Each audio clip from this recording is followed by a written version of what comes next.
450s, and I've spoken about this. Do you want to have the same conversation, Sure, or do you want to keep it? Well, because 2 weeks ago you freaked out on me. 2 shows ago, oh, we're gonna have this conversation every time he wins. Well, now he's winning every week. No, I just don't want to have the conversation just because he's on a streak. Now we've strung 3 together. Yeah. When does the streak end? I mean, I don't know, dude. If it's a mutter this weekend, it could end in the mutter. He still has not proven. Yeah, but if he figures that out, then I mean, mutters are one of those things that like you're either going to be good one day or not. I don't really know if anybody in history, like you can even say Carmichael lapped somebody once, but I've also seen Carmichael fawn around like a fish. Mutters are one of those things that like it doesn't matter. You could be the best rider in the world and your bike grenades, or so like he could go win the mutter this weekend and then the next mutter he ever races he gets 9th. Like I don't know if you ever really figure out mutters just because they're too unpredictable. Well, I have a question. I thought about this last night while I was in the shower. I came up with this question for you. Okay. At what point does Jett become what we all thought about Ricky? What do you mean? Which is because a lot of people didn't think this about Ricky. Which is basically when the series starts and up until the point that it's really proven he's basically the guy no matter what. Well, I feel like a lot of people thought he was already the guy this year was. Well, didn't a lot of people. we did. Okay. Let me re. When do you get to that point? Oh, when do I? Yes, when because you seem to be the one suffering from. I'm not suffering from Jetterational derangement syndrome. No, I mean that's what I'm going to call it. Sure. Jetterational derangement syndrome. I mean, just because I pick against him doesn't mean I'm not like admitting that he's going to be the guy that's going to be able to be the person to beat, or he's going to be in this title hunt. I just didn't pick him. But at what point? I mean, does he become I don't know if I'll ever Ricky Carmichael of? See, yeah, it's hard to bet against him, man. Here's the thing where I wish you and me were friends at the time. I never picked Ricky because I was a Stu guy, so I never picked him. I never picked Ricky. So like that's the thing is now this might be different because what years did Stu beat Ricky? What do you mean? Like in a championship? He never beat him in a championship. Okay, just want to make sure. So what? So when does Jett become? Well, that's what I was about to get to. Like that's the thing is where it might be different with Jett is because with Ricky, I had a guy that was my guy. I don't really like Dylan is my guy, but like Dylan is Dylan at this point in his career. I don't have a guy that like I like Eli, even though I'm not an Eli fan. Like, I like Chase because I watched him grow up, but I'm not, like, a Chase fanatic. I don't really have a guy that's, like, a Stu thing. So, like, I don't really know if it's going to be the same thing. Like, I might pick, who knows? I probably pick Jett for the Outdoor Championship. I might pick Jett next year. It's not the same to me because with Stu and Ricky, everybody saw what Stu had. Stu was faster than Ricky. He just wasn't smarter than Ricky. And also at the time, his first year, Stu didn't have the cardio to run that pace because nobody on planet Earth can go that fast for 35 minutes. So, like, to me, it was always, well, if Stu just gets this figured out, he's going to beat Ricky all the time. Or not all the time. That's not fair. He's going to beat Ricky most of the time because he's just faster than him. Mm-hmm. Well, obviously, Stu never figured that out. Whereas with this, like, there's guys that have proven, and we saw last night, and it's what I've harped on. There are guys that can go just as fast as Jett. It's just they're not as efficient as Jett over 20+1 or 35 minutes outdoors. But I don't have a guy, though, that I can latch onto and be like, yep, I can see that, so I'm going to pick always against him because he's my guy. It'd be like the same thing for you. If you had a guy that wasn't Jett, you probably would always pick him because we did it with Eli. We picked Kenny a lot of the times, even though, let's be real, we all kind of knew Kenny was never going to really beat Eli. So it's like, it's a fan thing. It's just, you're one of those guys, kind of like with Ricky, where you're lucky enough to be on the other side of it, that your guy's winning all the time. But I'm here to tell you, it's a glorious feeling. If Jett wasn't your guy, you wouldn't be picking Jett all the time. It's hard to be this right all the time. You've been right on. I'm managing. You've been right on like Jett, and then the one time with Zach Osborne. Let's be real. So, what's the percentage you think he wins this title now? Well, I mean, dude, he's got 21, and we all know we had this conversation in our group text that Coop was never going to beat Jett because he was faster than him. Yeah. Chase is getting better, and we'll talk about him. He can go with Jett. Kenny, it's unfortunate because Kenny's not in this title. We'll get to Eli. I don't know what the fuck's going on with him. But that's it, though. Like, Chase is probably going to pass Coop in the points after Seattle, barring anything crazy, because, once again, Chase is getting better. We saw it last night. Yep. But at that point, so, like, Chase, he's still going to be too far down. Like, outside of if it being a mutter this weekend and Jett has, like, a San Francisco round and Chase goes and wins, which at that point, like, he's going to have a really bad round, and then we go to St. Louis, and then we have time off. Like, it's getting to the point that it's going to be hard because there's not enough rounds left. We have 7 rounds left. Yeah. But like even if Chase somehow just clicked off wins, you're still looking at a 20-point gap. So like what? He gets first, Jett gets second, which we all know that's not going to happen consistently. It's too many points at this. It's going to take a catastrophic failure or bike failure. Yeah, and everybody comment down below the percentage you give that Jett wins this title here. So Jett goes into a Triple Crown here where we all didn't know really what was going to happen because he's not necessarily historically great at Triple Crowns, and he goes 1-1-1. Yeah. Only the second rider in 450 history to go 1-1-1 here. So, oops, they're all screwed. Anyway, See, I still can't go on to that, the whole we're screwed thing. That's something I just can't let go of. I mean, I can't let go because maybe it's because of how I interpret the word screwed. I can't do that because last night we saw some spunkiness out of this guy. Jett still won. You can't dispute that.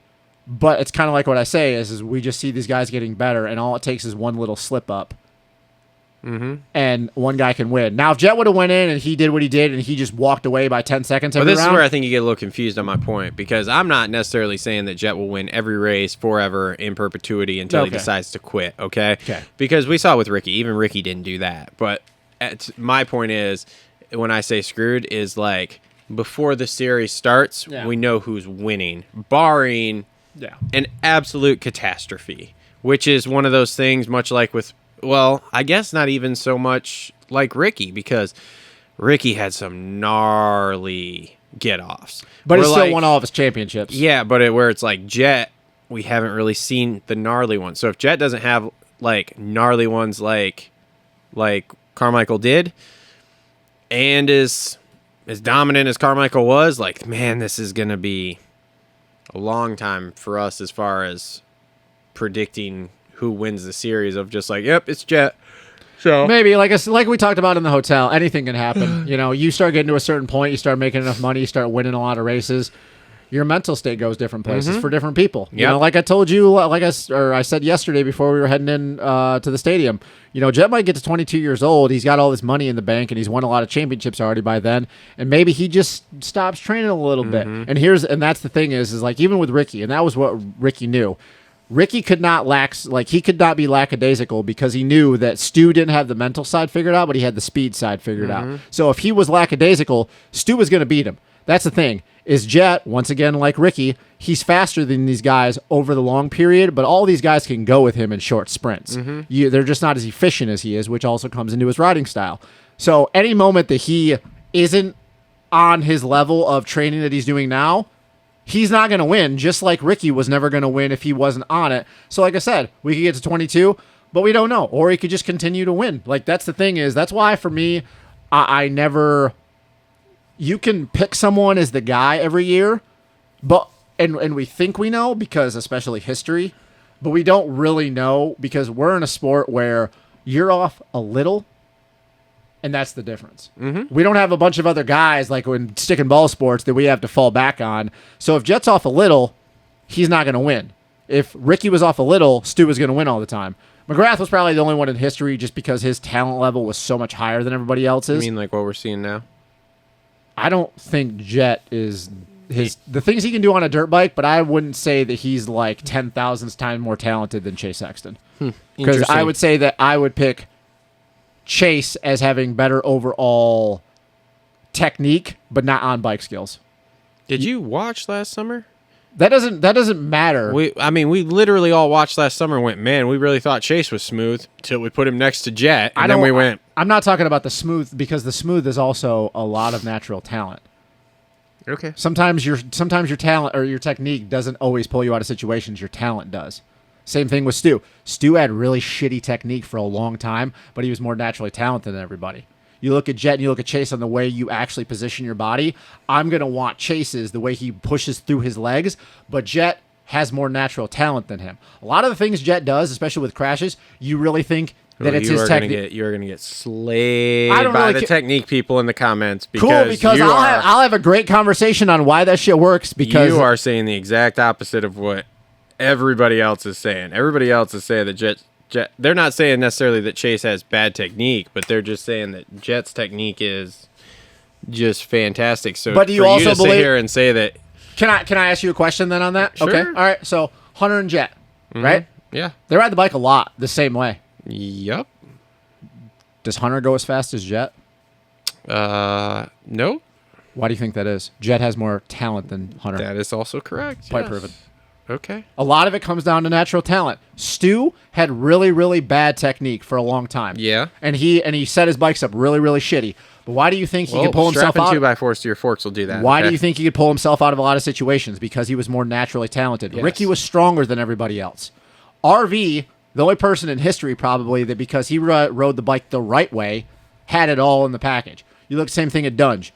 Dunge didn't really ride the bike the right way. Think RV's technique was that good? Dude, Are you talking about body position technique, or you're talking about legit riding technique? All of it. Because sliding that rear around, I do not feel like is great technique.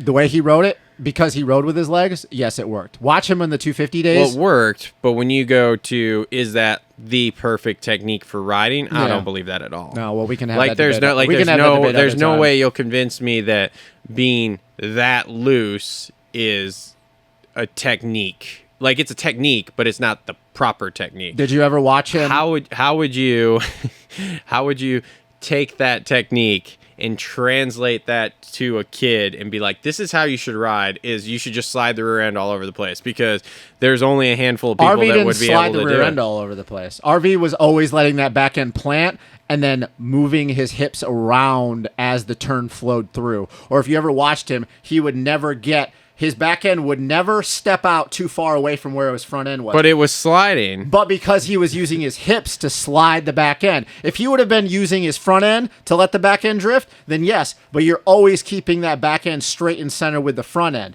Why do you think he could pivot in and out of corners? I feel because he slid it. Then he would get in and get out. I've watched him ride enough that I'm like, yeah, he was great at it. But this is where it comes back to like what we were talking with Weimer talking about Weimer with bike setup with him and RV on that Kawasaki and how shitty it was for Weimer. Because yes, his technique worked for the style he rode the bike, which was to slide the rear. But that's not a repeatable thing for people. So there's very few guys, just like Stu's technique and talent level. Like, that's not repeatable to teach a kid. And neither is Jett's. We had this conversation. A lot of people can't ride like Jett. You have to have the talent. Do you think you could take anybody, put him the same body positioning as Jett, he could take a 2-foot braking bump and then get enough drive and be light enough on the bike to preload up and over, but know enough speed to not actually stay low and drive forward and go high and up and over? No. I don't know. I feel like that's way easier to do than to teach. You say that, but then go try to do. No, I couldn't around. Teach it. You can't teach a kid how to do that because he has to know the exact amount of feel, the exact of where a suspension is loading up in that braking bump, how tall that braking bump is. Because then you got to think about you drive into the braking bump and the chassis is low. You're going to drive forward. He knows how to drive in, get the traction, and then as he goes into the braking bump, lift enough, let the bike unload, and then pop up and over. It's the same thing where if you're going up and over a step up. We saw in the 353 at Birmingham, a lot of guys were coming in, getting the drive and the energy through the bike, and they were rolling off, preloading, because if they would have drove in, they would have sat low, and they would have drove into the second one too fast and not getting the pop up and over. Like I said, I'm not going to get in debate with people about technique because it's the one thing that I'm really passionate about, and I'll go off on it, and I could go off on hours. RV rode the bike the right way. You're not gonna convince me otherwise. His 4 straight championships and multiple wins, and the way he rode, and the fact that he pretty much never really, outside of his stupid knee issues, ever really had big get-offs, and his knee issues were dumb, and they were like dabbing the foot. RV didn't have big crashes, ever, because he rode the bike the right way. His technique was perfect, plain and simple. So, we're getting off topic. It's something I'm passionate about. I cannot wait for this one because this is. I don't care. I don't really care what anybody has to say. Like I want to clip this whole section and just be like, oh, let the technique people come after it because they will. They will. That's guaranteed. Fine. That's guaranteed. Fine. And then those people don't know their ass from a hole in the ground. Like I'll be the bad guy today. I'll be the bad guy today and say that anybody in the comments that actually believes that RV had shitty technique, you're a fucking moron. You are a complete other moron. I'm not saying he had shitty technique. I'm just saying his technique worked to slide that rear around. But that and how many championships and wins did he get? I mean, he won plenty. Like, I'm not arguing that. I'm just saying that to me is, I mean, it's kind of like when we talk about like Ricky having his bars rolled back and stuff. But like, Ricky didn't have good technique or natural talent. Ricky had more determination than everybody. That's another thing. It's like when you look at the technique people that they talk about teaching from, it's like almost not the best guys, we'll call it. But that's because what the best guys do, they have talent that makes up for their lack of technique, and then it just somehow works. And like I said, with Jet's talent, it allows him to ride the way he does. If Jet didn't have the talent that he did, he wouldn't be able to ride. He wouldn't be as fast as he was. Who has the most repeatable technique? I mean, I guess it would be Chase because of the technique that's been. Are you talking about who I think would be the easiest to teach their technique to? Like I think just any person would be able out of the current group right now. Yeah. Chase would be hard because a lot of his, I think, too, is because he has a lot of lower body strength. We know he's a shit brick house. Yeah. He has a lot of lower body strength. But I feel like that's part of it with being like I feel like that's an underrated thing in motocross and supercross that no one talks enough about is that you really should have super duper strong legs. You should. Like everybody talks about, I don't want to lift weights because I don't want to get arm pump and stuff. Fine, then don't lift upper body, but you should be lifting lower body 2 or 3 times a week, to be honest with you. Here's the thing, the lower part of your body is connected to the bike. Yeah. And I'm going to go, even though your arms are connected to the bars, I'm going to go a little Ryan Hughes. Your pegs are the lowest connection point of your body to the ground, so it's the most energy through air. That would be a good one. God, I should get a hold of Rhino and have Rhino come on and debate you about technique. Because he would tell you that RV is the right way to ride, dude. How do you think he fucking rides? Actually, no. Actually, I'm wrong. That would be incredible. I'm telling you wrong. He would tell you that Jet rides the bike the wrong way too, because he doesn't teach people. I haven't listened to a lot of his stuff recently, so the whole hips unlock thing, yeah, and shit like that. Same thing. Like, he doesn't teach the way Jet does. So once again, it's all a perspective, but he would tell you need to ride with your lower body. You need to steer with the rear tire. You don't steer with the front tire. Yeah. And I'm not saying the Jet steers with the front tire. It's all situational. Yeah. But RV always steered with the rear. It's why he always kept the bike straight and center. If you're steering with the rear and that back end's sliding across because it's following the front end through and it's pushing across on the tire and it's bouncing up and out, a fucking rando is not going to be able to know how to position their body to get that bike to not go, hey, we're going to high side today. But who teaches? I would say you'd probably be right on Chase. But once again, a lot of people don't have his lower body strength. Kenny, maybe, because Kenny is kind of neutral on the bike.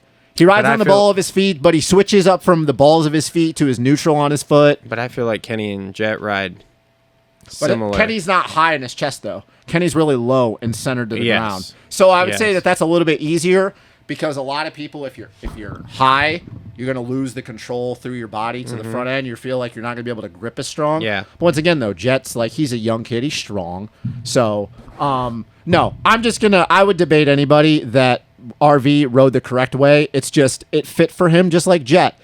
A lot of people aren't going to be able to ride like Jet because they don't have his talent. Plain and simple. Well, so that's a given. So that's why I said, like, Hunter is not as successful as Jet, and Hunter and Jet ride pretty much close to the same way. Well, you know what? Thanks for making the show there, because that's cool. Little tidbit'll definitely. I don't get passionate about a lot of things, but definitely take off here. Technique is something I'm very passionate about, and I will debate whether you want to see me at a race or not on how to ride the bike the right way, and I will argue that to the T. I'll argue that shit all the time, because I watched RV dominate for a long time, and Jet's doing it now, but it's a lot easier to ride the way RV did, because you don't have to have as much natural talent as RV to ride the bike the way he did, as opposed to Jet, where you're not going to be hopping and skipping and wheel tapping over 6 braking bumps off a 2-foot tall braking bump and knowing how to set it up for a lap every lap. You're just not going to, because here's the thing. If everybody could ride like that, don't you think they would? Yeah, which is what everybody's teaching people how to ride. And how many people do you actually see ride like that? I don't know. The only person I mentioned was fairly new here, was so Jorge we'll Prado. Yeah. That's it. Kenny has a lot of natural talent. Kenny never rode like that. Stu never rode like that. Ricky obviously couldn't ride like that because he bulldogged it. Eli. Like, it's just not a repeatable thing. It's good in theory because it saves energy.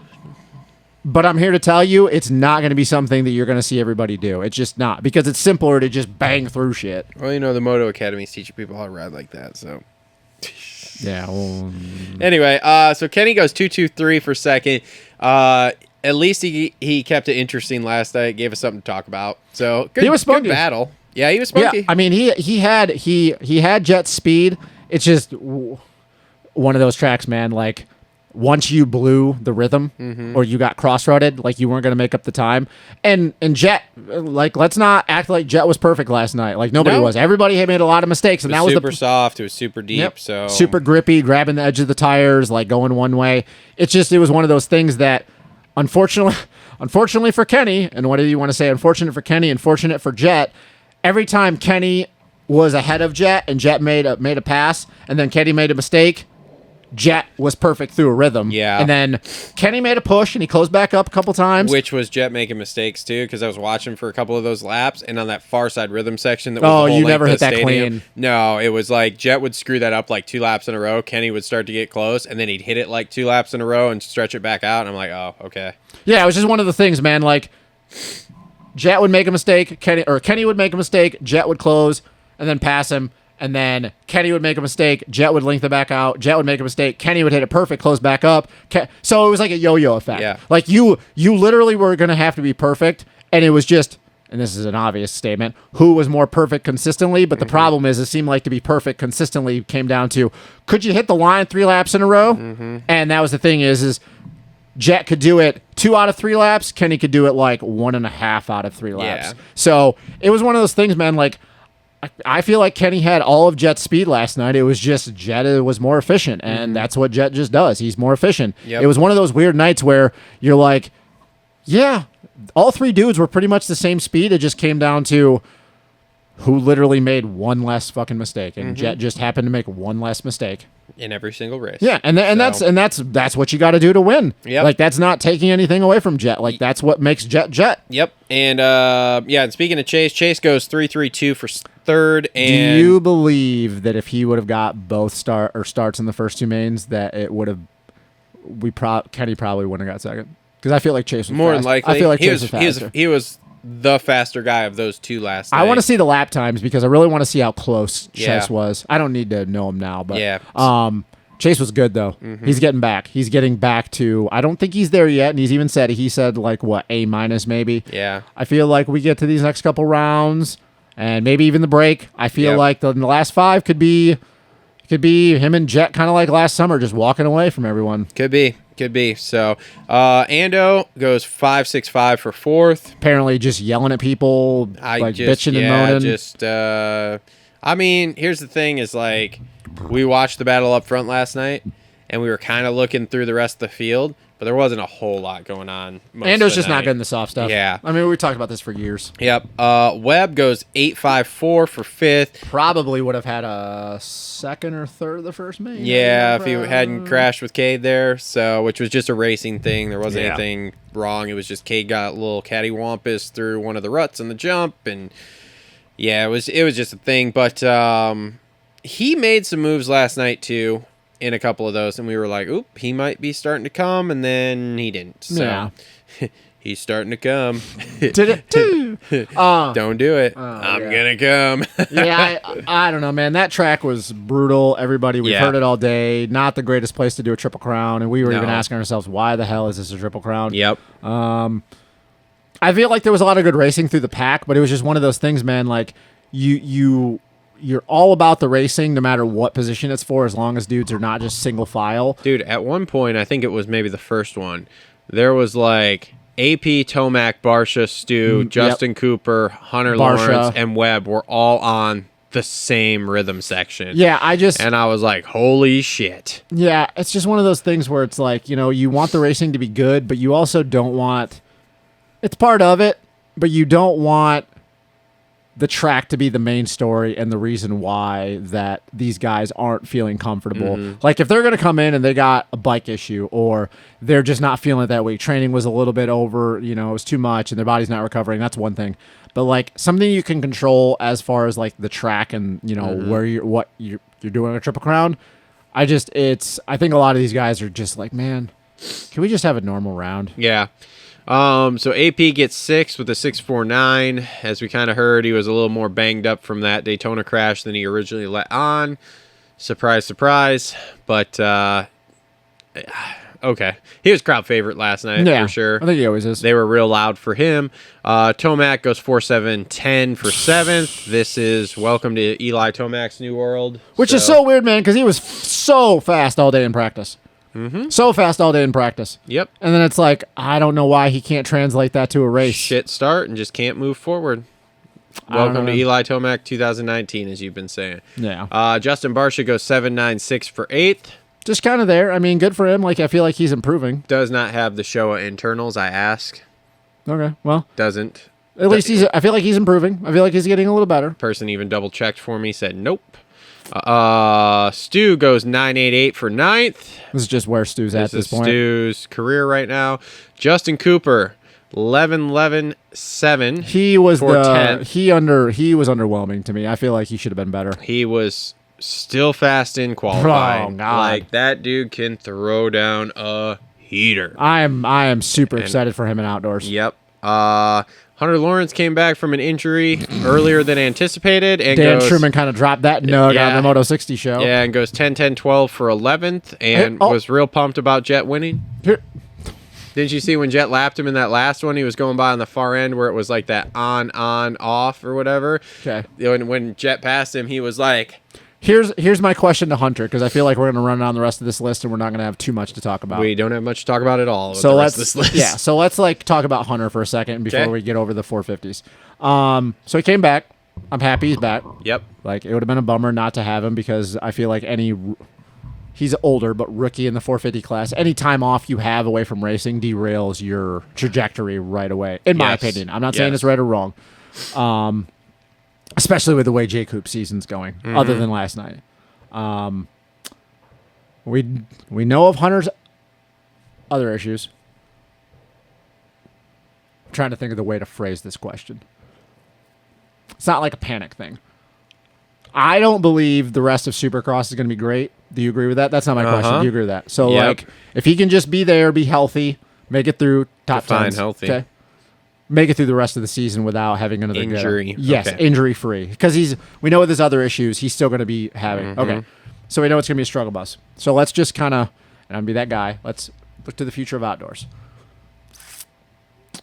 How far into the season of outdoors do we have to get before he pulls the plug on the season? I don't know. I don't know what the expectations are for him. Dude, you got to feel that there's got to be some, man. Like, I can't believe there's none. Like, if somebody says there's none for him, I have a high feeling that that's a bunch of bullshit. Here's the thing that I look at. How much money did this cost him running this instead of going 250s one more year? That's a really good question. Because his salary's got to be, well, I guess, I don't know. We've heard what some of the salaries are for some of the other guys, and I would put him in that same category, so maybe not. But that would be my question is like, say he makes it through the rest of Supercross healthy and he just top 10, finishes healthy. But say we get to outdoors, and outdoors is a real struggle, because we know with his issues, like, outdoors is going to be even worse. How far, in your opinion, do you think we make it before they pull the plug on the outdoor season? They just said, well, this season's a wash. Like I said, it just really depends. I don't know what the expectations are, because I assume with having Jett, he's not expected to win. No, but don't you think top 10s? And I'm here to tell you with his issues outdoors, I don't know if top 10s are going to be realistic. I guess, but top 10s too also don't include getting yard sailed by Vince Freeze in the first round, in the first heat, at literally your first gate drop of the year, which starts your year off rough, because it wasn't a little yard sale. It was a lot of a yard sale. I'm looking at it, man. I think it's one of those situations where I think that situation doesn't happen, the whole season looks better. I also feel like, though, that J. Coop doing as well as he does is also another reflection. And I feel like if J. Coop wasn't doing as well... J. Coop didn't get yard sailed in the first round. You watch J. Coop get yard sailed, and then let's see how his season starts to progress. So, and I'm not necessarily like a Hunter gargler or whatever like I am with Jett, but this to me is just something that we see all the time. They come in, their season's going to be decent, like whatever, good, however you want to phrase it. Something happens literally the very first round, and it's like, uh-oh. I mean, we watched it with Jason Anderson last year. Jason Anderson yard sailed himself in the whoops at A1 last year in practice, and from there on out, the entire season was just... Yeah, I know. I guess I'm just looking at it, and I think a lot has to do with like Jay Coop doing as well as he is because he's the other rookie to base this off of, and because obviously Hunter and Jay Coop have raced each other for how many years now in the 250 class. If Jay Coop wasn't doing as well as he was, I think it would be another thing. But I think because Jay Coop is doing as well, and I always have seen, even though Jay Coop has a Supercross title, as more of an outdoor guy, because he's a grinder. That Justin Cooper just hasn't hit the ground yet, man. That's the thing. Like, he's in that same realm with Hunter. But he might not ever hit the ground, though, because with his style, he doesn't really hit the ground that much. Let's see. Hold on. Let me see. He missed the one. He didn't make the main in the one motor. A1. Yep. Well, no, I'm talking about Jay Coop. Okay. Because you're talking about hitting the ground. Well, I'm just going with Hunter's results here. Yeah. Okay, so let's go with Hunter. San Fran 10th. Okay. San Diego 7th. Okay, good. A2 11th. Yep. Detroit 8. Mm-hmm. Glendale 5. Yep. Arlington 5. Yep. Daytona 21st because he crashed. Yep. And Indy 11th. Yep. So let's go back here. Justin Cooper. Because he didn't make the main in the one mutter, so we already know that. Yep. So Justin Cooper, A1 8th, San Diego 14th, Anaheim 2 8th, Detroit 9th, Glendale 11th, Arlington 7th, Daytona 6th, Birmingham 5th, Indy 10th. I would call them the same dudes. It seems like Justin Cooper is a lot better because right now Jay Coop has more upside than me, but I think it's because of the sparks we see in qualifying and being at the top of the board there, where Hunter has never had that speed.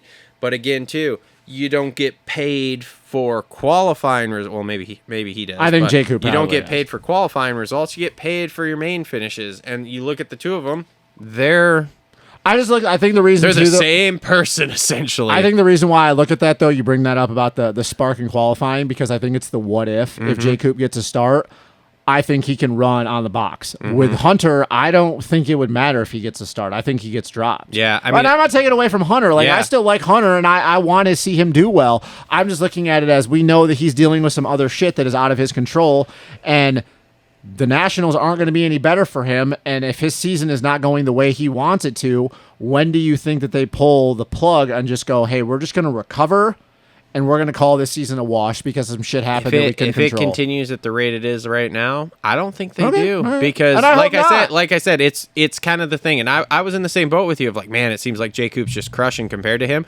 Jay Coop is crushing qualifying. No. Outside of that, they are the exact same person, which, again, what do you want for a secondary dude on a team? Well, when you're as good as Hunter, though, like I understand it's Jet, but there's got to be expectation there. Like Hunter just can't be like a 10th place dude. But so then he's too good. Do they pull the plug after next round if Eli doesn't get in the top 5 next round?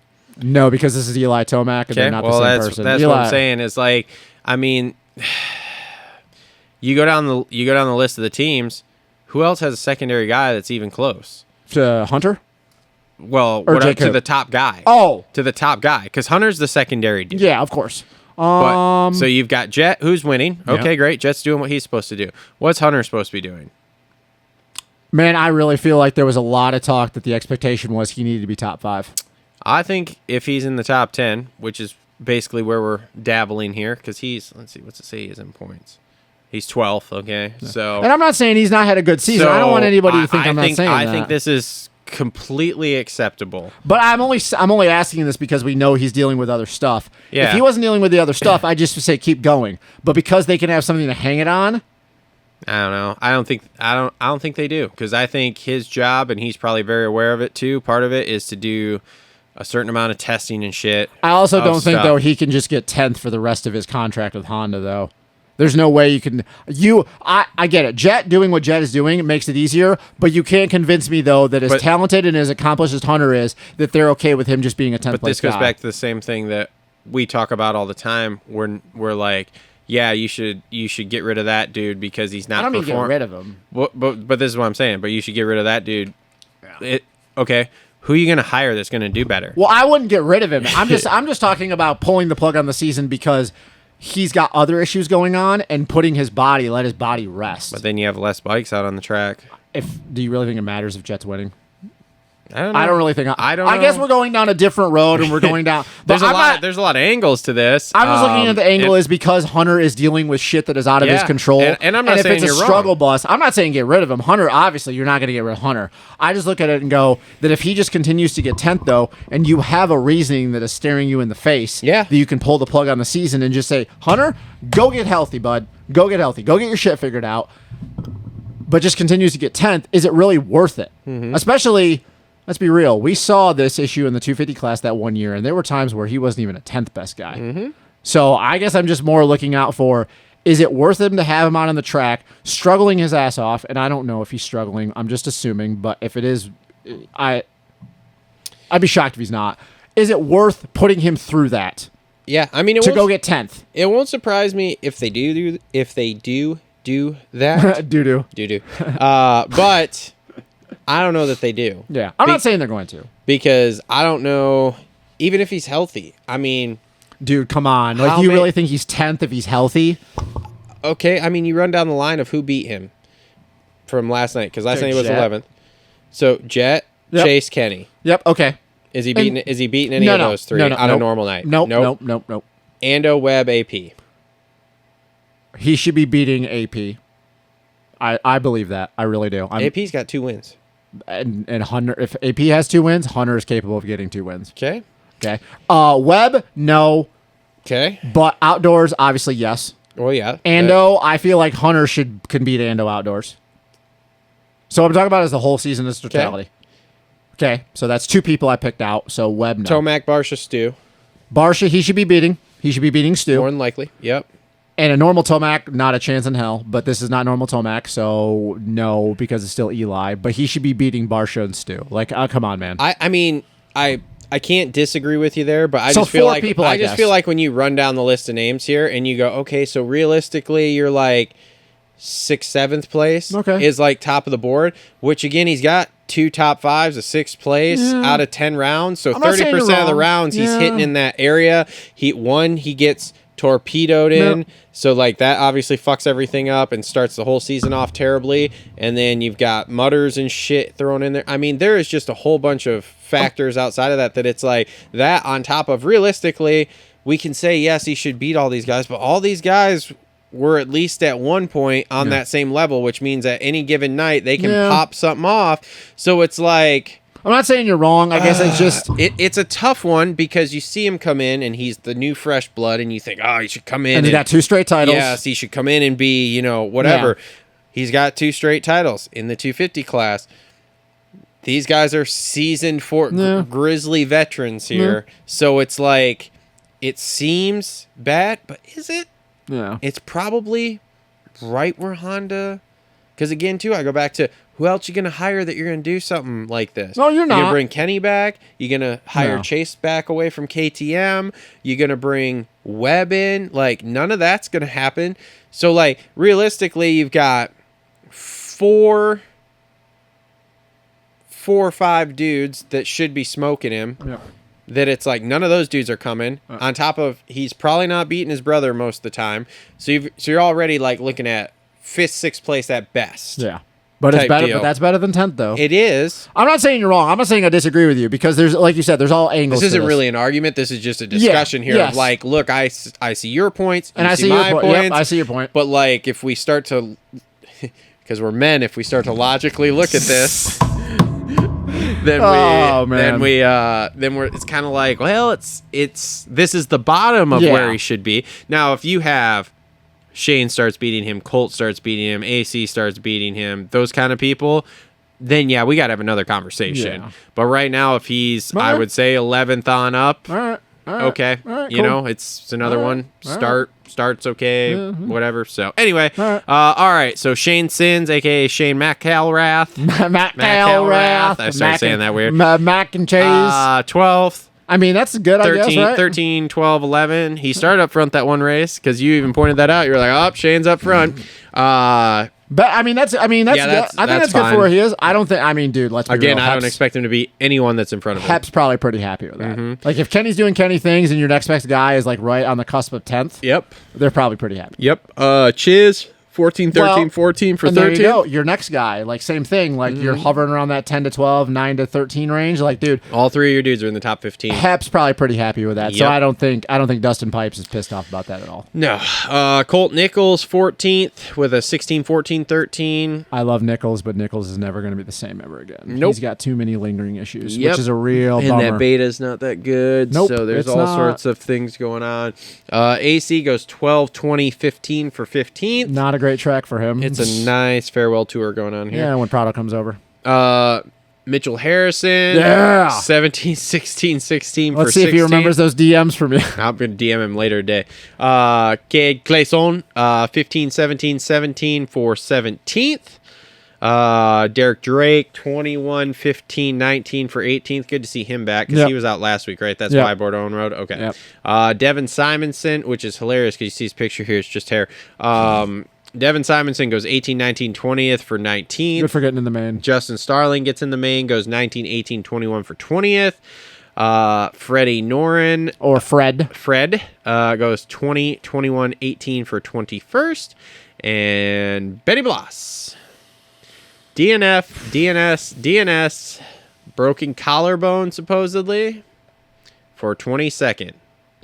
I'm not going to say anything. There we are. I'm not going to do it. There we are. I'm not going to do it. And we'll get yelled at by Tevin Tapia. And that is your 450 race recap brought to you by our friends at Gutter Works, who are always well hung. Just like Cameron Sackadoo.